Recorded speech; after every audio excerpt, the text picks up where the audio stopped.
Without contest, the largest aircraft carrier there is the USS Gerald R. Ford, which is large enough to house 75 aircrafts at the same time.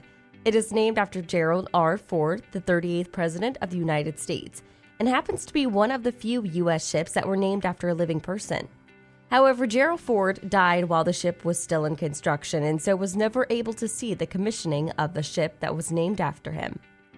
Now this ship, which is the lead ship of the U.S. Navy, happens to also be the largest and newest of the fleet.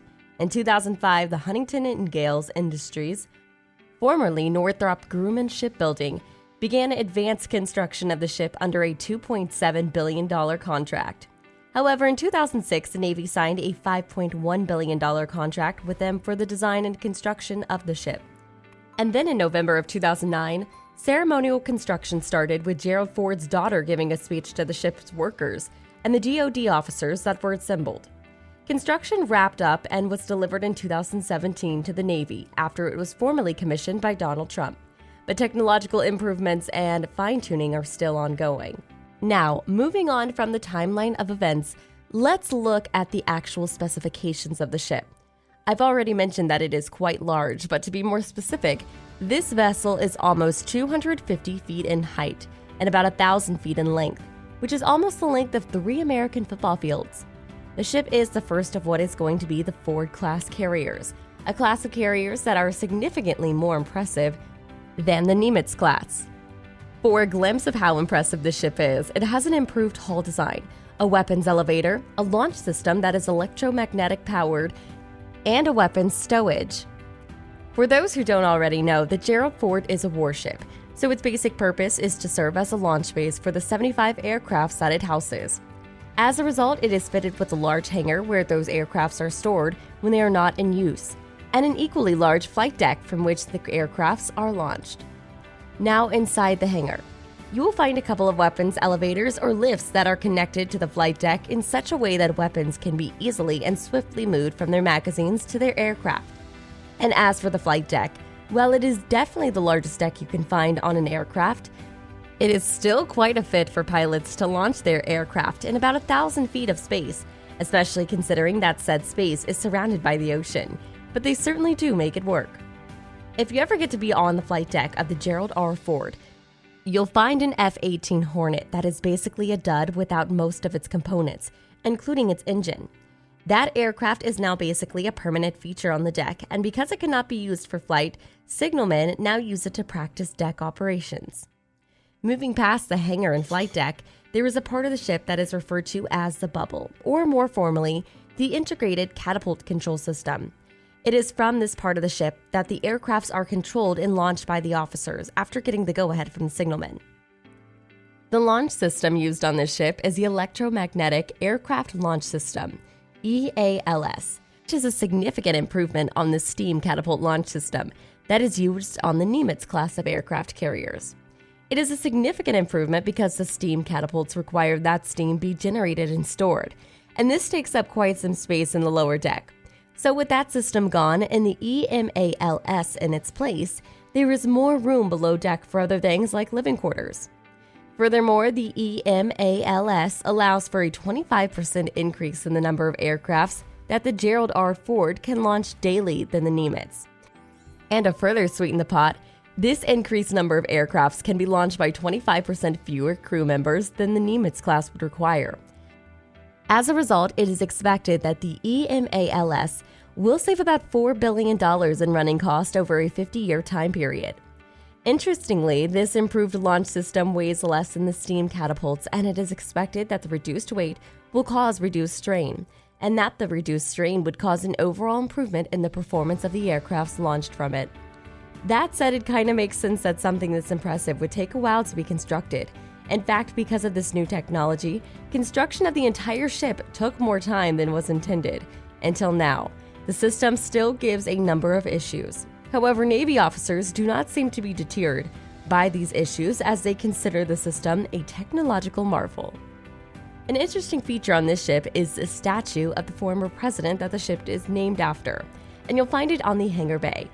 Former President Ford actually used to be a navigation officer in the U.S. Navy during World War II, before he became president and is credited with saving his ship, the USS Monterey, during a particularly bad storm.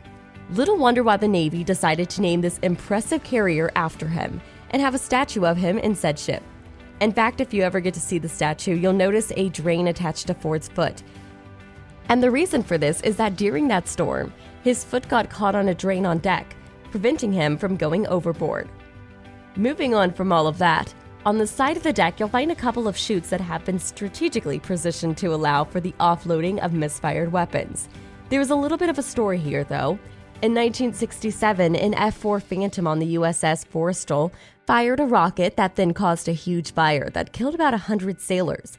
It is because of that incident that they started to add evacuation chutes to carrier ships to allow for a safe removal of misfired weapons. Now, when we talk about weapons, you should note that the weapons available on the ship are not all contained in the various aircrafts.